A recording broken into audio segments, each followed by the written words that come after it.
Body नहीं होता है, मतलब ओपन और क्लोज सेम प्राइस पर होता है। लेकिन प्रैक्टिकली बात करूँ तो माइनर से रियल बॉडी होने पर भी उसे डोजी कैंडल ही माना जाता है।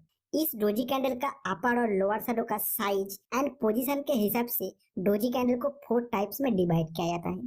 First standard doji, second long leg doji, third dragonfly doji and fourth gravestone doji. और सभी प्रकार डोजी बनने का पीछे जो साइकोलॉजी और उसको ट्रेड करने का स्टाइल अलग अलग है, जो हम एक एक करके समझेंगे। फर्स्ट देख लेते हैं स्टैंडर्ड डोजी को। ये कैंडल ओपन होते ही थोड़ा ऊपर जाता है, फिर नीचे आता है, फाइनली ओपन प्राइस या फिर उसके बहुत ही आसपास क्लोज हो जाता है। और ऐसा भी हो सकता है कि ओपन होते ही फर्स्ट थोड़ा नीचे आता है, फिर थोड़ा ऊपर जाता है, फिर फाइनली ओपन प्राइस या फिर उसके बहुत ही आसपास क्लोज हो जाता है। इस टाइप का डोजी का जो अपर और लोअर शैडो रहता है वो ऑलमोस्ट इक्वल होता है। और इस टाइप का डोजी का हाई और लो का जो डिस्टेंस है वो अपना प्रीवियस कुछ कैंडल के कंपेयर में छोटा होता है। तो आप सवाल है इस डोजी कैंडल के आधार पर हम ट्रेड कैसे करें।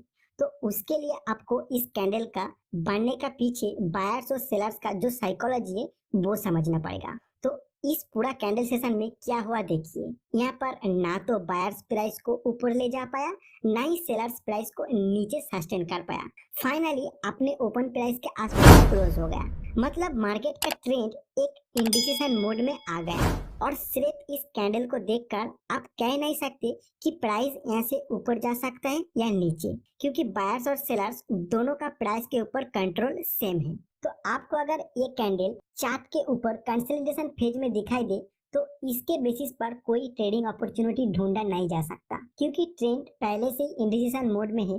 फिर एक इंडिसिशन कैंडल, तो इसका कोई रेलेवेंस नहीं है इस सिचुएशन में। इसमें आपको ट्रेडिंग अपॉर्चुनिटी ढूंढना है दो सिनारियो में। फर्स्ट, कुछ सेशन अप ट्रेंड में होने के बाद अगर ये कैंडल बन रहा है तब। सेकेंड, कुछ सेशन अगर डाउन ट्रेंड में है फिर ये कैंडल बन रहा है तब। ये कैंडल अगर अप ट्रेंड में बनता है तो तब ये बेयरिश रिवर्सल को इंडिकेट करता है, और अगर ये डाउन ट्रेंड में बनता है तो तब ये बुलिश रिवर्सल को इंडिकेट करता है। क्योंकि ये एक इंडिसिशन कैंडल है तो कुछ कंफर्मेशन के बाद ही आपको इसे ट्रेड करना है। और कोई भी कैंडल को ट्रेड करने के लिए कोई फिक्स्ड रूल्स नहीं होता है। ये आप इफेक्टिवली ट्रेड तब कर पाओगे जब आप उस तरह कैंडल को बार बार देखोगे और ट्रेड करोगे। लेकिन जब आप एक बिगिनर्स हो तब आपके लिए मुश्किल हो जाता है कि कोई सिस्टम बना के उसको प्रैक्टिस करना। तो इस कैंडल को प्रैक्टिस करने के लिए मैंने स्पिनिंग टॉप पैटर्न को कैसे ट्रेड किया जाता है उसके, और जब आप टेक्निकल एनालिसिस को शुरू से सीख रहे हो तब आपका मेन फोकस रहना चाहिए कैंडलस्टिक पैटर्न बनने के पीछे जो बायर्स और सेलर्स का साइकोलॉजी है उसको समझना। फिर आप अपने आप ही प्रैक्टिस के साथ साथ कोई भी कैंडलस्टिक पैटर्न को ट्रेड करने का एक बेहतर सिस्टम बना लोगे, क्योंकि दूसरे का सिस्टम में आप कभी भी ट्रेड नहीं कर पाओगे। आपको प्रैक्टिस करना ही पड़ेगा और अपना एक सिस्टम बनाना पड़ेगा एक प्रॉफिटेबल ट्रेडर बनने के लिए। मैं जो भी स्ट्रेटजी वीडियो में शेयर करता हूँ वो आपको कंसेप्ट समझाने के लिए और आप प्रैक्टिस कर पाए उसके ऊपर, इसलिए क्योंकि मैंने भी इसी तरह ही अपने ट्रेडिंग सिस्टम को सुधारा। आज भी मैं लगातार प्रैक्टिस करता हूँ और खुद को इम्प्रूव करता रहता हूँ। तो चलिए हमारा next pattern long leg doji उसको समझ लेते हैं। लॉन्ग लेग डोजी का फॉर्मेशन स्टैंडर्ड डोजी जैसा ही है, लेकिन इसका अपर और लोअर शैडो थोड़ा बड़ा होता है। बाकी सब फॉर्मेशन साइकोलॉजी स्टैंडर्ड डोजी का तरह ही है और इसको भी आप स्पिनिंग टॉप कैंडल जैसे ही ट्रेड कर सकते हो। नेक्स्ट डोजी पैटर्न है ड्रैगन फ्लाई डोजी। ये डोजी का लंबा लोअर शैडो रहता है और रियल बॉडी होता ही नहीं है, या फिर छोटा सा रेड या ग्रीन रियल बॉडी रहता है और प्रैक्टिकली हल्का सा अपर शैडो भी रह सकता है। अभी ये कैंडल बनने का पीछे साइकोलॉजी को समझ लेते हैं। कैंडल ओपन होता है और सेलर्स ने प्राइस को नीचे लेके चला जाता है, लेकिन कैंडल क्लोज होने से पहले ही बायर्स ने प्राइस को ओपन प्राइस के आसपास लेके आ जाता है और क्लोज हो जाता है। और इस कैंडल बनने का पोजीशन के हिसाब से इसका इंटरप्रिटेशन निकाला जाता है और ट्रेड किया जाता है। अगर ये अप ट्रेंड में बन रहा है तो इसका इंटरप्रिटेशन और trading style hanging man pattern जैसा होगा। हैंगिंग मैन पैटर्न वीडियो का लिंक मैं डिस्क्रिप्शन में दे दिया, आप वहां से देख सकते हो। और अगर ये कैंडल डाउन ट्रेंड में बन रहा है तब इसका इंटरप्रिटेशन और ट्रेडिंग स्टाइल होगा हैमर पैटर्न जैसा, उसका भी लिंक मैं डिस्क्रिप्शन में दे दिया हूँ। और लास्ट डोजी पैटर्न है ग्रेपस्टोन डोजी। इसका लंबा अपर शैडो रहता है और रियल बॉडी होता ही नहीं है, या फिर हल्का सा रेड या ग्रीन रियल बॉडी रहता है और इसमें हल्का सा लोअर शैडो भी रह सकता है। इस कैंडल का पोजीशन के हिसाब से इसका बनने का साइकोलॉजी और ट्रेडिंग स्टाइल डिसाइड किया जाता है। अगर ये डाउन टेन में बन रहा है तो इसको इन्वर्टेड हैमर जैसा इंटरप्रिटेशन निकल जाता है और टेड किया जाता है।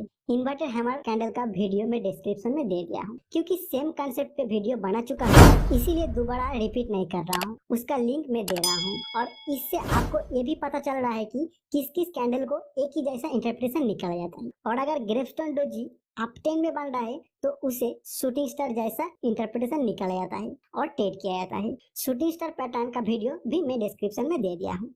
तो अभी तक आपने इस वीडियो में डोजी पैटर्न का 4 टाइप्स को जान लिया। अभी आपको चार्ट ओपन करना है और अलग अलग डोजी कैंडल को ढूंढना है और उसमें आप देखिए कि डोजी कैंडल बनने के बाद आगे का प्राइस एक्शन क्या रहा। और मैं आपको यहाँ पे एक रिक्वेस्ट करूंगा कि आप जितना भी डोजी पैटर्न ढूंढ के निकालेंगे उसमें से जो आपको सबसे अच्छा लग रहा है उसको नोट कर लीजिए और इस वीडियो का कमेंट सेक्शन में आके आप लिख दीजिए कि उस डोजी का नाम क्या है, किस स्टॉक या इंडेक्स में वो बन चुका है, किस डेट में वो बना हुआ है और किस टाइम फ्रेम का कैंडल में वो बना हुआ है। आपका स्क्रीन में एक फॉर्मेट आएगा, इस फॉर्मेट में आप लिख सकते हो, बहुत ज्यादा ढूंढना नहीं पड़ेगा। आप अगर वीडियो को अपलोड होने के कुछ दिन बाद देख रहे हो तो एटलीस्ट किसी एक टाइप का डोजी अपने आप ढूंढिए और कमेंट में लिख दीजिए। फिर दूसरे का कमेंट्स को देखकर आप अलग अलग डोजी पर प्रैक्टिस कर सकते हो। इसमें एक दूसरे का हेल्प होगा। सेल्फिश मत हो जाना और ऐसा मत समझना कि मुझे ढूंढने का जरूरत नहीं है, मैं कमेंट से ही देखकर प्रैक्टिस कर लेता हूँ। आप किसी को मदद करोगे तो ही आगे जाके आपको भी मदद मिलेगा। तो ठीक है, इतना टाइम मेरा बकबक सुनने के लिए आपको बहुत बहुत धन्यवाद। और आपको अगर लगे कि इस वीडियो में एक लाइक किया जा सकता है जरूर कर देना। और आपको अगर लगे कि लाइक करने के जैसा नहीं है तो आप डिसलाइक भी कर सकते हो। तो इस वीडियो में